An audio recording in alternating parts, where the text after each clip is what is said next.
إن المتقين في مقام أمين في جنات وعيون يلبسون من سندس وإستبرق متقابلين. أنا مريض والله. Yes, what are you saying? You good? Yeah, bro. How are you doing? Yeah, good. You good? Yeah, maybe you see me in a dream. Yeah, what? This is Mom's brother. Yeah, Mom's brother. No. You know something called a mom? No. Where are you from Bush? Nah, from Acton. I'm from Acton. Yeah, next door neighbor. Inshallah. What are you saying, bro? When are you gonna testify the truth? Don't waste time. I don't think, bro. Can't do that yet. You need more time. Time, I need more knowledge. Study, alhamdulillah. But don't waste time. Study, you know. Because, nothing is guaranteed. You know what I'm saying? But you keep saying Allah knows my intention. Yes, that's true. But, you have to profess the truth, innit? I prophesied it when I was 15. You professed it, you mean? Yeah. Professed it? Yeah. I took my shahada when I was 15. And now what happened? I was 15 now. I didn't know, so basically. I had a little bit of knowledge about the deen, about Islam. Yeah. My friends was teaching me, telling me this and that. Yeah. But I was a kid. Okay. 15 is not kid, bro. I mean, look, if you go back, that's why I said, it's good you mentioned that. If you go back home, like I'm from Algeria, yeah? When I used to be in Algeria, in the markets, I was around 11 years old. I used to see 9 years old selling stuff, because he's poor, his family poor, he can't go to school, so he has to work. 9 years old, bro, he does like a man, bro, you understand? That's why I said people, for getting married to Aisha, that was 1,400 years ago, and they were completely different. You understand? Even our time, some countries, they get mature quicker than, So 15, bro, I know the environment, I understand that. Of course, no problem. 15, all of my friends are just Muslim. Next thing you know, obviously, I don't want to speak bad about them because I love them to this day. Yeah. I go to take my shahada inside the masjid. They're coming to be high. I said, Aki, today's the day I'm taking my shahada. What are you not doing? They can't even come inside the masjid with me. You get what I'm trying to say? When I was 15, circle of friends, not for the wrong reasons. I had the right reasons to take the shahada, but wasn't enough knowledgeable to take such a big step. Yeah. If I was to take my shahada now again, which I believe I should, if I want to be Muslim, it's not something like that. Yeah. I want my knowledge. Yeah, of course, it's good to study. No problem. Learn. Because even I mentioned that many times, even the time Prophet Muhammad ﷺ, some companions asked Prophet to give them time to think. To think and to reflect. Like you said, it's a big step. But some people accept it because, that's why I always, if you notice my videos when I give in da'wah, I always mention, does it make sense to you? Does it go in line with your intellect, with your natural inclination? You believe the truth? Yes, that's it. You have to confess it. Why? Because if I love my mother with my heart, I should say I love her. Understand? That's why I always focus on that. Because I don't want to tell the person to take shahada, then he say, I didn't think it was the truth and that. That's why I always, if you know step by step, I say, does it make sense so far? Is it clear so far? I move on. To make sure everything's clear. But if you want more time, study, no problem, alhamdulillah. I had a nice leaflet, but I gave it, subhanAllah. Alhamdulillah. You have my number.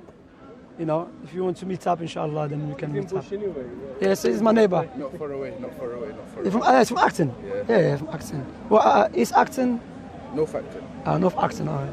It's quickly though, 5-minute drive. Yeah, of course, North Acton's not that far, You used to alhamdulillah. be in Westfields. I used to always see you in Westfields. Outside the station? Yeah. Giving da'wah? Yeah, we're always there, alhamdulillah. We've been there. Still there? Yeah, we're still there, yeah. On the weekend, alhamdulillah. We go give da'wah, alhamdulillah. There's much better to be than Speaker's Corner. I mean, there is khair in Speaker's Corner. There's goodness here. You meet people. But majority of times, some people give you a headache. I was here just once before last week. Yeah. Just from like a couple of people that I've met here. Yeah. A lot of people, they might have knowledge, but they don't have. I don't see sincerity in them when they speak. Yeah. They speak to argue and they speak just to hear what you're saying and then just to reply back. But not hear what you're saying, understand it. Just to reply back. Yeah. But I've got one question, Aki, if you've got time. No problem, I have time for you, brother. One quick question. Go on. There's like one of the things that makes me think about Islam. Yeah. If it's the right religion, if it's not. But in terms of slavery in Islam, yeah. If you could, I don't have a lot of knowledge on it. Speak. I've just heard some people speak about this that are talking bad about Islam. I'm sure Muslims speak about it, but from you, what is it? Like, how does Islam look at slavery, and how can you bring it back to today's day? Okay. If it's halal, if it's haram. That's a good question. So Islam, me personally, I don't use the term slavery. I use the term raq, which is servitude. Okay. But now Islam won't against slavery. Okay. But I'm going to come to it. Of course, there's servitude in Islam. But Prophet Muhammad ﷺ, he's the one who said, anyone that goes around and enslave free people, his prayer will not be accepted. Another narration, Prophet Muhammad ﷺ said, Allah will be the opponent of any person that goes around and enslave free people. The origin of mankind to be free. No one should enslave no one. Why? Sheikh Salih Fawzan, one of the great scholars of Islam, said because Allah created Adam as a free man. Okay? Now, when Islam came, Islam did not come with servitude. Servitude was already there. Okay? But Islam came to show which one is correct, which one is incorrect. Okay, now the question asks, which one is the correct one? The correct one, Islam, in a war. Okay? In a war, if there is a proper war, not a group of people going to Notting Hill Gate and they say, I'm fighting against the kuffar, let me kidnap this girl. You know what I'm saying? No, proper war, sovereign countries fighting war for Islam, not for personal issues, okay? Then Allah gave 4 options to the Muslim leaders. First option, when you take the war prisoners, either you free them, all of them. Prophet Muhammad ﷺ did that, okay? He freed the whole tribe, okay? To show you that his main concern was not to take people as servants or to exchange them. You know, in a war, they're going to take their prisoners as well. They're going to take prisoners from your side. So you exchange them. Or you ask for money. Say, okay, I'm going to give you the prisoners, give me money. The last option, I keep them to serve me. Now, if they're going to serve me, there is a system for that. What is the system? You take care of them, treat them the way you treat yourself, feed them with the same food. Now, within this system, these people, likewise, there is a channel for them to free themselves. There's one when you sign a contract. I will work for you this year and I'll pay you to live, okay? The other one, if I take an oath, Allah said, if you take an oath and you don't fulfill it, free a servant, okay? So Islam, there's, because what you have to understand, bro, back in those days, I mean now the war in our time, no one takes his children and his wife to go to war. So it cannot really take place, understand? I'm not saying it doesn't exist anymore. We still believe this Islamic legislation because it's a war and it is justified and it's just. Why it's just? Because these guys are coming to kill us. So when we take them as a prisoners, we don't gonna give them. We not scare people away. Those who think to come and fight us, because say, okay, they're gonna take me as a servant. Understand? So yes, this is the Islamic one. As for the rest one, going around enslaving people because of their skin color or because of their religion, Islam, you don't take them as a servant because of their religion, no, because they're waging a war against you. But only war captives. They're war captives, yeah. You're not allowed to do that. And with all war captives, there's system. But in today's time, yeah, there's still people that have slaves or servants, like you say. No, that's our scholar said that's haram. Where they got them from? Like now, Sheikh Salih Fawzan said, may Allah preserve him. Imagine I kidnap this brother, yeah, and this brother stayed with me. Then, imagine his 5th grandson. He's still servant. Now, if the people found out, hold a minute, his great-great-great-grandfather was kidnapped and he became a servant. You have to free him. But there's no servant, you see. So in Mauritania, the scholars in Mauritania clearly went against it. In Sudan, clearly went against it. In Khalij, people mixing between a housemaid and a servant. Some people, they're juhal, ignorant Muslims. He thinks she's a housemaid, he thinks he's a slave. He thinks he's a servant. And he said, no, there's no servants. I remember a brother contacted me. He said, you know, in Dubai, you know, he said, some people think a housemaid is a servant. I said, no, the servitude that Islam spoke about is in a war. You see? And you treat them, and you take care of them. And people say, if she's a female, just to have intercourse with her. No. Islam, alhamdulillah, Islam, there is no one verse, brother, or a hadith, authentic hadith, encourage a Muslim to go and enslave people. Rather, Allah always encourage peace. But if there's a war, we have to have a war. Because let us be realistic. We should not be speaking theory. We should be speaking what is real. There is people out there, they don't listen. You know, they just want to wage a war. And sometimes, because some people, they say Islam is not the religion of peace. Why Islam is not the religion of peace? Because you have verses that encourage these with wars. That does not negate Islam is not. That does not invalidate Islam to be the religion of peace. Because sometimes, in order to establish peace, you have to wage a war. That's why there's two types of war. There's a praiseworthy war and blameworthy war. The war in the Quran is a praiseworthy war. The war that encourages people to establish peace. That's what Allah said, وَلَا تُفْسِدُوا فِي الْأَرْضِ بَعْدَ إِصْلَاحِهَا. Do not cause corruption upon the earth after it has been rectified. In terms of having a slave, since a woman, it's halal for you to have sex with that slave. Yes, if you have a servant female, you're allowed to have intercourse with her. With her permission, of course. You can't force her, brother. You can't even force your wife. I mean, look, brother, intercourse is to enjoy yourself, correct? Please tell me how you're going to enjoy yourself forcing someone to have intercourse with you. Give me, boom, punch her, headbutt. Are you this Mike Tyson or what? Like building a stick. Hey, how on the wall are you going to force a woman to have? I'm just saying, someone said it's tempted to force your wife. Like even a human being, how I'm going to force my wife? I'm going to pick a knife and say, listen, it's a joke. But it's halal to have sex with her. It was halal to have intercourse with her because why? She's your which is mamlakat al-yamin. Yeah, it's halal. But ask, you know what is it? Does it exist? Doesn't exist. So it's pointless speaking about it. But if it happens, yes, it's halal. Obviously, it doesn't exist in these days, but back then, yeah, it's halal. It's halal. But what makes that halal? What's the difference between? Why the guys coming to wage war against us in the first place? Yeah, but two wrongs don't really make. No, it's not wrong. This one I'm taking care of her. Because you think I'm just using her for intercourse. I'm not. I'm taking care of her. I'm clothing her. Because if I leave her in the desert, what will happen to her? She'll get kidnapped, maybe. She'll be killed. So I'm taking care of her. And I said, well, you know, Allah give me the right. And you know what is funny, or what is very interesting? That majority of the servants in Islam became Muslims. Why we never heard the servant wage war against the... Rather, there were 3 servants who became leaders. Bilal ibn Abi Rabah was a leader.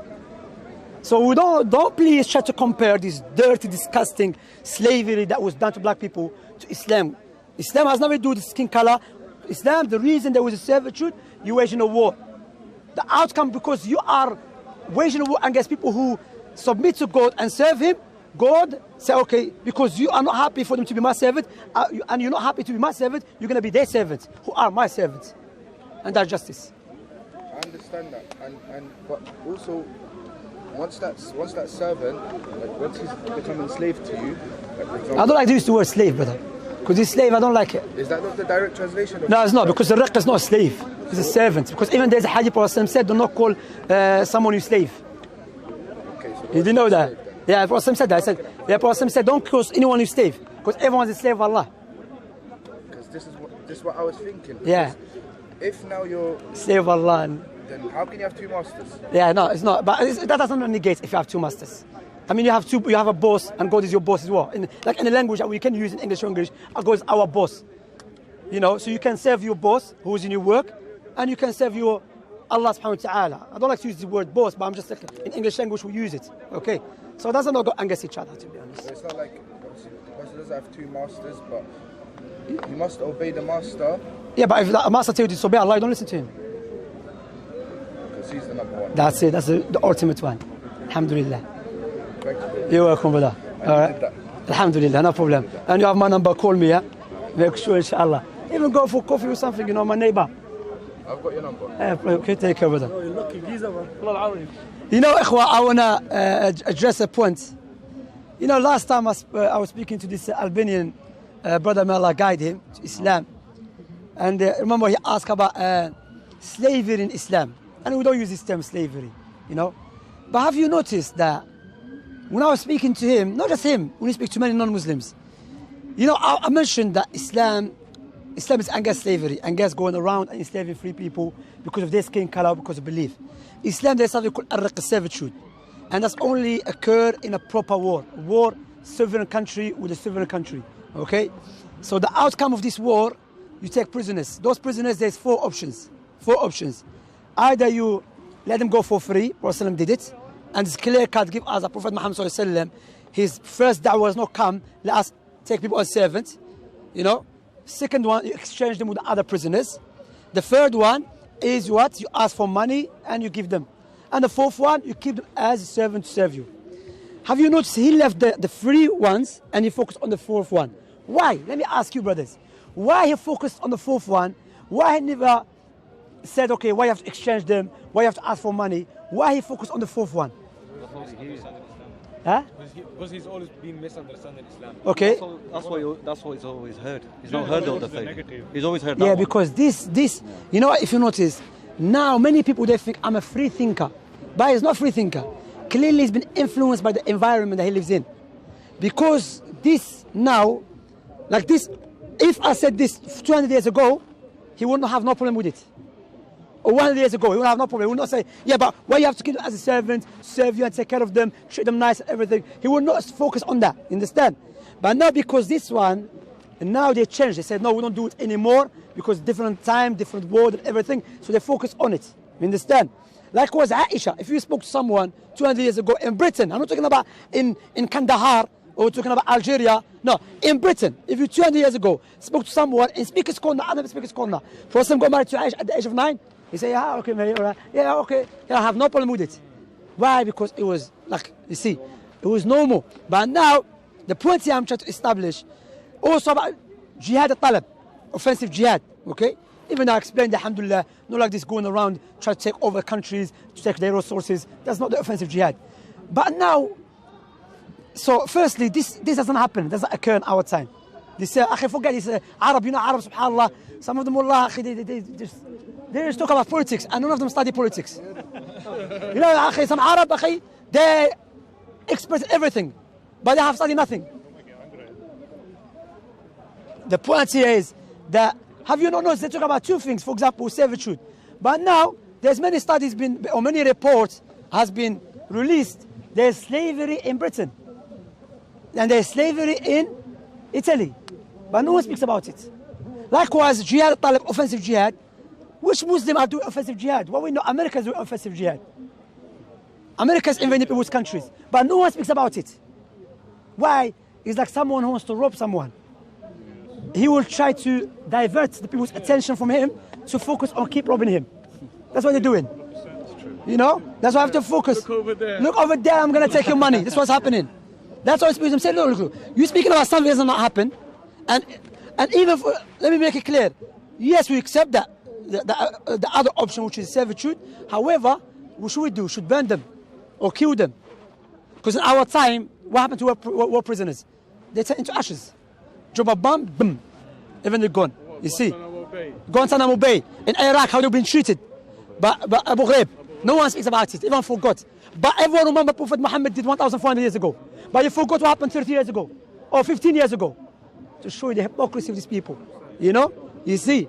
That's why when we speak to people, we say, well, this doesn't not happen our time. Tell me about America invading people's countries, pushing their ideology on people's throats. Why don't you speak about it against it? If you're against oppression, you believe Islam is oppression, no one really doing that. Do you know why? Because they know Islam is the truth and they want to take people away from the truth. The slaves to America. That's it. Understand? So point here is that in Islam, yes, that's servitude. And again, there is a system, you take care of them, treat them nice, look after them. Or what you need to do. I'm talking about now, does it happen? Now no one really takes his family and children and wife and go to war. You understand? But back in those days, either you let them go, let them die out of hunger, or let the dogs eat them, or something happens, or you take them and take care of them. Or kill them, which one? Take care of them is backward now. You see? Why? Because some people, they hate Islam. Even if what Allah legislated, it makes sense, but they still go against it. Yeah, shaitan, barakallahu fiik. Because why? The hatred blind their hearts. Wal-iyadu billah. So also my brothers and sisters who are watching and everyone, we should be proud of our religion. Sometimes not because he said it's backward and doesn't like it, therefore we have to be ashamed of it. Who said you, an ex-Muslim or a non-Muslim, you are a criteria for my belief? Who said your opinion or your feeling is a criteria for my belief? I think it's a backward. Oh, mashallah, I'm going to be shy today. I'm going to wear niqab because you said it's backward. So, who you said about, you know what I'm saying? Understand? So, that's why you have to understand. I know sometimes Muslims feel inferior toward non-Muslims. No. It's just brainwashing. Yeah. That's why they start doing, yeah, of course, brainwashing. Of course. Who's the hero all the time? America. Who? Rambo. I need Rambo, akhi. What is Rambo, bro? This guy. Afghans are not to be strong people. Fighters. But they were for to come and save them. Even Tarzan in Africa is a white guy. Tarzan, yeah. Tarzan. You see The that? last samurai. You see, subhanallah, the movies. White guy, yeah. Yes, American. You see. They colonized the world. Of course, they're doing it ideological. But yeah. When the Nazis in Germany, they brainwashed everyone as well. They all thought Hitler was a god or a messiah or something like that. These people don't realize they're under the influence of a modern, I don't want to say dictatorship, but I think it is a dictatorship. A mental dictatorship. Yes. Yeah. I think the modern form of slavery is actually debt slavery. So they trap everyone in debt. Yeah. Then you have to spend your whole life trying to pay off that debt. Yeah. Usury, interest. So what really is a slave? Yeah, of course. They're talking about slavery. Probably the prisoners of war in Islam, when they treat them as servants, they probably treated them better. No, probably they did. Treat our workers. You know something, King. I know if you have, if you have intercourse with the woman that is a servant, she become free. She become free, and you treat her nice. And you know, like one person is on Instagram. But they think it's, when you say that, people think it's by force. It's a rape. I said, how are you going to force a woman to have intercourse with? Are you going to fight her? By the time you finish, you're already tired. If you can, let's go sleep. If you're going to be tomorrow. Oh, you mean by force? By saying, listen, it's my right over you, and God gave me a right. So, if you believe in God and it's my right, okay. But if you said, no, I don't think I want to do it today. Khalas, ya akhi, what are you going to say? No, let me bring the sword, let me bring the gun. What is going to say? Jungle today. Like, what even one guy said in Islam, and bear in mind, there's not a verse or hadith. Some ulama said this.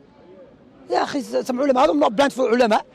You know, now, some ulama, yes, it's compulsory, meaning she has to obey Allah subhanahu wa ta'ala because that's her husband's right. Likewise, if the woman she wants to have intercourse with her husband should have the intercourse with. And it's compulsory upon him too. As Ibn al-Qayyim mentioned, rahimahullah ta'ala. No difference, just woman. You understand? Because why? They want to make Islam look bad. You know, that's focus. So they focus on the issues which because in the Western world, the woman was like nothing, literally. Even some philosophers, they used to think woman is not a human being. You know, literally. But because they want too bad, they oppress women so badly, when they give women rights, they want so bad as well. They can't be in the middle. You understand? But Islam, no, woman has a right, man has a right. But Allah subhanahu wa ta'ala created this creation. In order for this creation to be in order, there is a man has a duty and a woman has a duty. You know, so that's how you have a good society. You understand? That's how you have a good society. But you know, and one guy said, they call it sex slave. Look, because you have intercourse with her, you call her sex slave. So according to this individual, because you have intercourse with your wife, she's a sex wife now. He left everything that you take care of her, feed her, spend money on her. He left everything. He focused on what? Because he has a dirty mentality. It's a reflection of himself. Barakallahu, it's a reflection of himself. That's the best word. It's a reflection of himself. If they had the Muslim character, they wouldn't think like that in the first place. Yeah. So she would be honored. That's it. Like one guy, he said, the brother, akhi, they said the wal'iyadu billah, about the Hajar Sauda, the black stone. He said this non-Muslim said he looks like a'udhu billah min dhalik. You know, like woman stuff, yeah, woman private part. I said, you know why? Because this man is a dirty. That's why always he has what he has in his brain only woman private parts. Yes.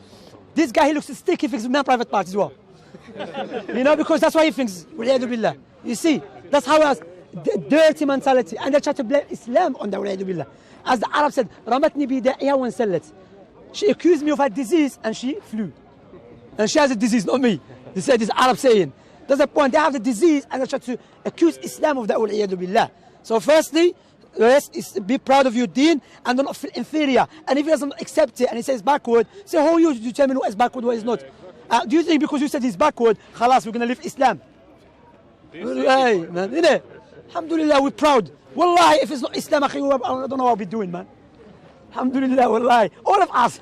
You know, because why? If I believe I'm a reaction of, I believe I'm a chemical reaction, or it came from a blind matter, no one should tell to me what is right, what is not, man. Let me do my own thing, man. That's what their leaders are really doing. Yeah. Look at what's happening in the world. Of course, akhi, that's why some people, they claim to be atheists, but they're not true atheists. Because if you believe in atheism correctly, then you should not believe what is right, what is wrong. Like that guy who came, he came to the park saying that don't eat meat, eat only veg, yeah? I said, if you're atheist, if you're a true atheist, because some people say I'm atheist, has no clue. If you're a true atheist, you shouldn't even be here. Let us eat anything, because we are just a chemical reaction. We come from blind matter, we'll just do whatever we want to do. Okay, you believe that is your moral, but you should not impose your moral on me. Because you believe there is no absolute truth, and there is no absolute right or wrong. So why are you coming to tell me what you believe? Okay, maybe we'll discuss, but you should not impose it on me. You see? I think they're trying to create their own religion. Shia. Today is Muharram. Shia, they're beating themselves up. Huh? Wallah, you feel sorry for the layman, Shia. That's why always when I give dawah to Shia people, when I refute some Shia's belief, I always differentiate between layman and the callers. Because laymen sometimes they don't know, wallahi, they're masakin. Wallahi, they have no clue what's going on. This is not our deen, akhi. If they really love Prophet Muhammad sallallahu alaihi wasallam, they believe he was killed. Why don't they beat themselves up for him? I'm not saying you should do it, but if you love Prophet Muhammad sallallahu alaihi wasallam more than Hussein, why don't you go beat yourself up for Prophet Prophet's death? They don't do it. You know? Likewise, Ali was killed, I don't know. Why Hussein? One of the Mashaykh mentions it because Hussein was married to a woman from Persia. You know? They are a force, akhi. They are Majus, akhi. That's a Majus teaching. It's not Islam teaching. Huh? They killed him, akhi. Shia al-Islami nasaru wala lil-kufri kasaru. They didn't give victory to Islam, nor they refused their disbelief. Have you ever seen Shia giving da'wah to non-Muslims? Never, akhi. I never see Shia giving da'wah to non-Muslims. He always comes and interrupt Sunni when he's giving da'wah to a Christian. Why? Because Shi'ism is a reaction of Sunnism. That's why Shia cannot live without Islam, without Sunni. Like I said, Shia guys, I said, go to the front of the camera and tell them about your belief. Like Christian, the Christians here, they're just a reaction of Islam. I said to Bob or Paperboy, go on the camera and say, I believe God became a baby, someone changed his nappy. I said, go, and after that, go read the comment section. Every Christian say, I left, I had enough. I'm leaving this nonsense. God, the Almighty, the powerful God, the perfect, has no beginning, no end, became a baby and someone changed his nappy. That's what they believe. I'm not mocking them. That's what they believe. Like we believe Allah is above His creation. Allah is Ar-Rahman Ar-Rahim. That's what our belief. If someone states our belief, we're not going to start be embarrassed. But what they believe God, the Almighty, became a baby. That's why they don't want to teach that. What they teach 24/7. David Wood, biggest liar. What is it about? About Islam. Islam this, Islam that. Okay, Islam is wrong. What about Christianity? For the sake of argument, Islam is the truth without any doubt. What you have to offer them? Sorry, we Christian believe God became baby. Just let me go back to Islam, man. Islam make more sense. Wallahi, ikhwa. So alhamdulillah, again, the advice I always give, learn, study, make sure you learn your deen and study the correct way, because as we were speaking earlier on, there's a lot of trials and tribulations and a lot of misguidance happening amongst the Muslims or the non-Muslims. So we have to learn and know the truth to be with the people of the truth. Al-mar'u ala dini khalilihi. The person is upon the religion of his friend. So فَلْيَنْظُرْ أَحَدُكُمْ مَنْ يُخَالِلْ. So be aware with your friend, and always emphasize on studying. Learn, study, read, make sure, especially us and brothers who are younger than us, we are like a generation of Instagram, generation of Snapchat. You see, yeah, we focus on Facebook, Instagram, Snapchat. Open the books, read, study. You know, okay, there's this guy on Instagram, you know, he's some clown. He left Islam, he's an ex-Muslim. And I told the brothers, don't go to him. You know, this. I said to the brothers, don't go, sisters, don't listen to him. He's 24/7 Islam, Islam, Islam, Islam, Islam. I said, don't go listen to him. Don't go. Why are you wasting your time? Listen to someone mocking Islam, even the mocking the Muslims. You understand? No, that guy is a clown, man. He's a clown, akhi. That guy, wallah, is a big clown, akhi. He's a donkey. He's a donkey of America. Wallah, he's a clown, akhi. That guy, akhi, subhanallah, he's a business. Have you not see when he put a tweet? He said, you know, YouTube is not going to pay me or something. He's begging for money. And now, I told you, I mentioned that a long time ago. I mean. If you want to make money now, claim to be ex-Muslim, and you see how many people, wallahi, business, والعياذ بالله, but we don't, alhamdulillah, بإذن الله جل وعلا, we never sell our religion. بإذن الله جل وعلا, we never. Half of them not even Muslims, they just live here. Some of them never been Muslim in their life. Some of them he was just a Muslim, like a Muslim, that's it. You understand? قل أعوذ برب الفلق, he didn't know. لا, it's a joke. إخوة, why? Do you know why, إخوة? الكردش, yeah. Alhamdulillah, many Kurdish brothers contacted me and said, look, أخي, we are free from him. Because in Kurdistan, in the Iraq part, some of them are Christians. And he comes to Britain and he claims that he was a Muslim and he can't go back to Kurdistan because he wants to get a British passport. But he was not even a Muslim. He was a Christian, understand? But because he lived amongst the Muslims, so he knows, Alhamdulillah, Bismillah, you know, and he speaks Arabic, you understand? So they're not even the Muslims, akhi. And have you not noticed, ex-Muslims, Christians, Islam haters, all of them come together against Islam. Why? Do you know why? Because they know Islam is a powerful thing. You have to unite against it. Even you hate each other. But Islam is still powerful and still strong and still spread because it's the truth. Wallah, you see these people, they hate each other. Ex-Muslim, he hates Christian. And a Christian, he hates ex-Muslim. And ex-Christian, and all of them come together to fight Islam because they know Islam is a powerful. Because for example, if you're in a ring and they bring you Mike Tyson and they bring you a rabbit, you're not going to focus on the rabbit. You're going to focus on Mike Tyson. You understand? He's going to knock you out. You understand? That's an example I'm giving. Alhamdulillah, ni'mat Islam. May Allah subhanahu wa ta'ala prolong our life upon Islam and the Sunnah. And may Allah أحينا على الإسلام والسنة وأمتنا على الإسلام والسنة واحشرنا على الإسلام والسنة. صلى الله نبينا محمد وعلى آله وصحبه أجمعين وسلم تسليما كثيرا.